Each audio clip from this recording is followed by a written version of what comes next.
Hello mga kasambalan nyo, good morning. Ganda yung panahon kaya ito, maglakad-lakad lang kami dito lang sa tabing dagat lang. Sayang naman yung panahon. Diyan pa yung Ferris wheel. Ganda yung panahon mga kasambalan nyo. Wala naman kaming gagawin ni Mrs. kaya yung Ferris wheel pa.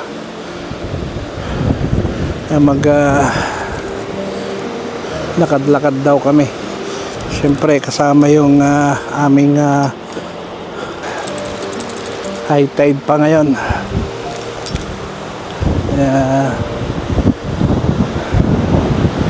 Wala pang masyadong tao kasi maaga pa. Bali alas 10 pa lang ng umaga. Mamaya pa yung mga tao dyan. Yung Ferris wheel nila. Lakad-lakad lang tayo. Exercise na rin mga kasambalin nyo. Kailangan din tayong mag-exercise palagi. Siyempre kasama na naman yung alagaan namin. Kasama si Mrs. Siyempre ayaw naman humiwalay dyan kaya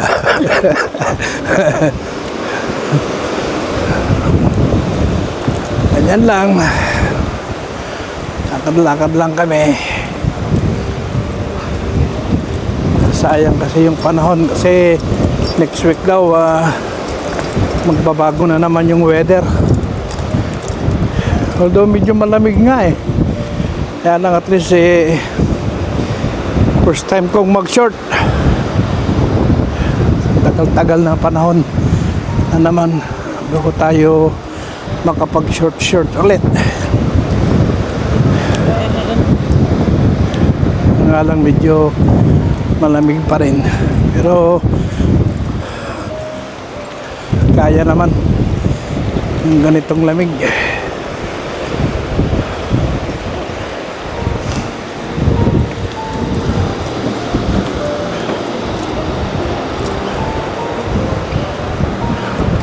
Ban magkano at tulokalat ang online na kami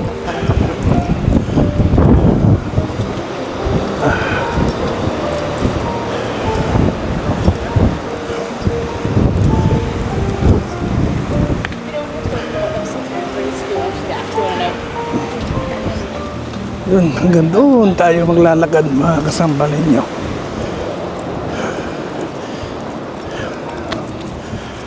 Okay, yan lang muna.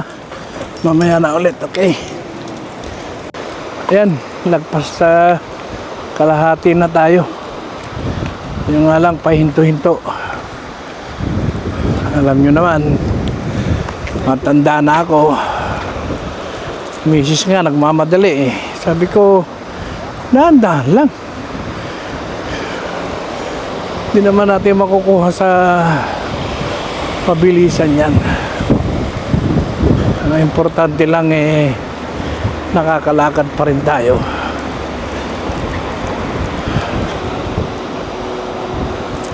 Ayan. So, ayun na yung dulo. So, actually nung nilalakad ko pa ito noon, wala pa tayong masyadong sakit.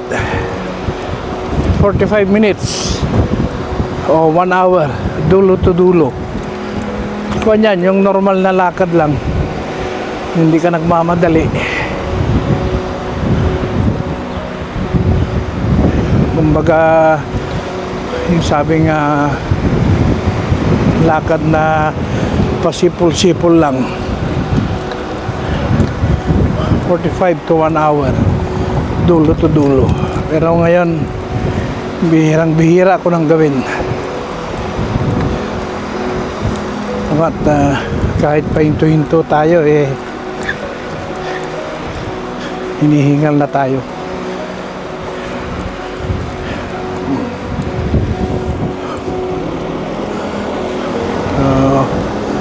Lapit-lapit na tayo sa dulo.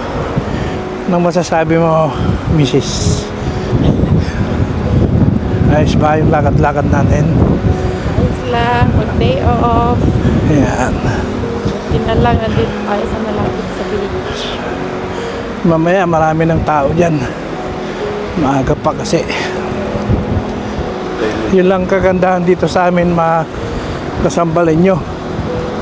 Malapit kami sa dagat. Ha? 3 to 5 minutes drive, no? Pwede kang lakarin mula sa bahay. Kaya lang siyempre kung may mga dala ka, mahirap.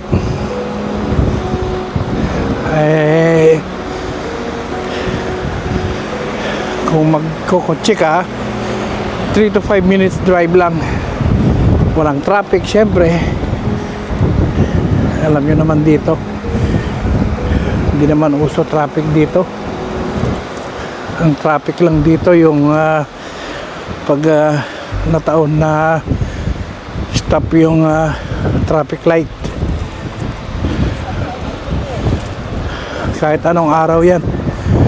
May kunti lang yung pag rush hour, Monday to Friday, pero bihirang bihira yun na mangyari. Hindi kagaya sa atin na walang araw yata, 24/7 traffic sa atin. So maninibago ka talaga kung galing ka dito, gusto uwi ka ng Pilipinas. Yada yung Baset, ang laki yan.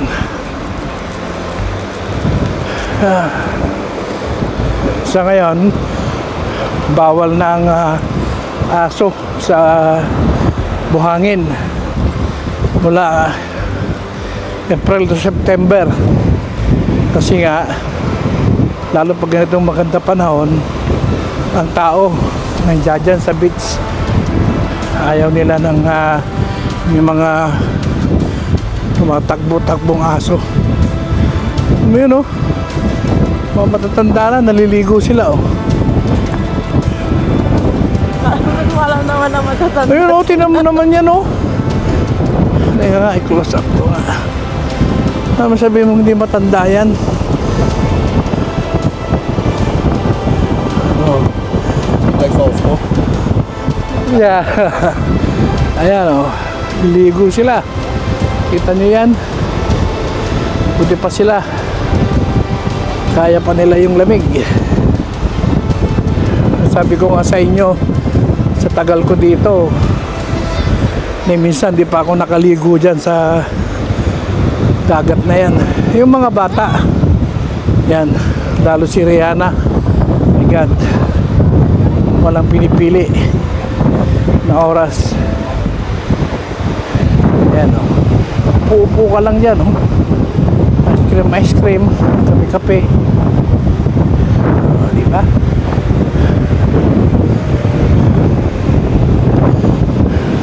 Yan. Yung mga tao na yan, mamaya halos maghapon na sila dito yan. Yung mga nasa beach.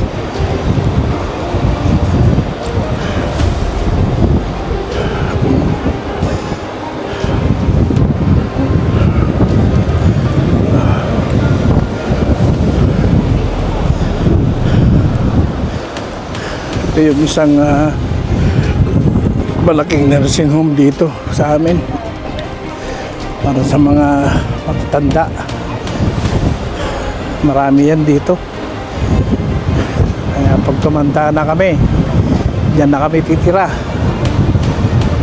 Lalagay ka na lang ng anak mo dyan sa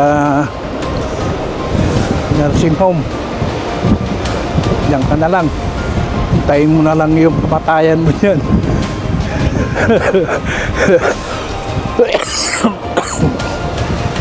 Ayun naman talaga eh, wala namang iba eh, kaya ka nga nilagay dyan dahil hindi ka na pwedeng pakalat-kalat. Yan ang buhay dito. Tanda mo, wala na, baka wala ka ng silbi sa mundo. Tapos yung mga anak mo siyempre busy na rin sa sarili nilang buhay. Hindi naman yan kagaya sa atin na kukunin ka ng anak mo o isa sa mga anak mo. Dito bihirang-bihira yung ganyan na nakatira ka sa anak mo. Kaya ngayon pa lang dapat paghandaan mo na ang pagtanda dito dahil walang ibang mag-aalaga sa'yo bukod sa ibang tao, sarili mo na rin. Kaya ganyan lang ang buhay dito sa abroad. Masarap lang dito, sabi nga nila, kung bata-bata ka pa. Ha? Pero kung may edad ka na, wala na. Yan yung sinasabi nilang ang abroad daw para sa mga bata lang, which is true naman. Kasi ano pa nga bang gagawin mo dito pag tumanda ka na? Wala na. Kagaya ng parents ko, hindi sila nag-stay sa Amerika, tapos na silang nagtrabaho, nagretiro na. So siyempre umuwi na sila ng Pilipinas kasi nga wala ka naman talagang gagawin na sa Pilipinas, dito sa abroad. I mean, Pilipinas ka na lang. Kumbaga, i-enjoy mo na lang yung natitirang lakas mo. Yun lang ang buhay dito sa abroad. Hindi na advisable unless na kagaya sa amin, kagaya sa akin, gustuin ko man siguro nga mag-stay sa Pilipinas. Hindi po pwede. Unang-una, yung mga medical dito, expenses libre. Sa kagaya kong marami ng sakit, mahirap. Siyempre, pag nasa Pilipinas na ako, babayaran ko na lahat yun dahil wala naman akong SSS, wala naman lahat. So kumbaga dito bayad lahat. Kumbaga kasi dito nga, yung sabi nga nila, bubuhayin ka ng ospital hanggat kaya ka nilang buhayin. Kahit nga nakaratay ka na, kahit naka-oxygen ka na, hanggat buhay ka, sa ospital ka. Yun lang ang kagandahan dito. Sa medical expenses, wala kang problema, libre lahat. Kahit ano pa ang sakit mo, mapakanser man yan o kung ano man yan, lahat libre. So yun ang isang iniisip ko din, na kung ako lang, gusto ko sanang magretiro sa Pilipinas. Siyempre siguro uwi na lang ako hanggat kaya ko pang bumiyahe, lalo na malayo ang biyahe. Pero ganun na lang siguro ang gagawin ko. Si Mrs. ayaw ding magretiro sa Pilipinas, babantayan daw niya yung magiging apo niya dito. So alangan naman ako lang mag-isa uuwi. Di lalong mahirap para sa akin kung nagkasakit ako, walang mag-aalaga sa akin. So tingnan natin. Hindi rin naman natin hawak ang buhay natin, mga kasambalin nyo. Hindi nga natin alam, hindi ko nga alam kung aabutin ko pa yung senior citizen, di ba? So no one knows, mga kasambalin nyo, kung gaano kahabang mga buhay natin. Pasensya na kayo at medyo kwento na ako ng gusto sa inyo. So ito, narating na namin yung dulo. So pabalik na naman kami. Yun yung dulo, pinakadulo niyan. Kita nyo naman yan. So yan yung nursing home. Haba niyan, isa lang yan sa mga napakaraming nursing home dito. At ito nga, pabalik na kami ni Mrs.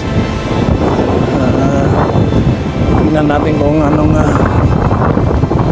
makapag-merienda siguro, makapagkape-kape bago umuwi at mananghali. Okay, yan lang muna mga kasambalin nyo. Mamaya ulit, okay? Yan na natin kung anong gagawin pa natin matapos tayong maglakad-lakad. Okay, bye-bye.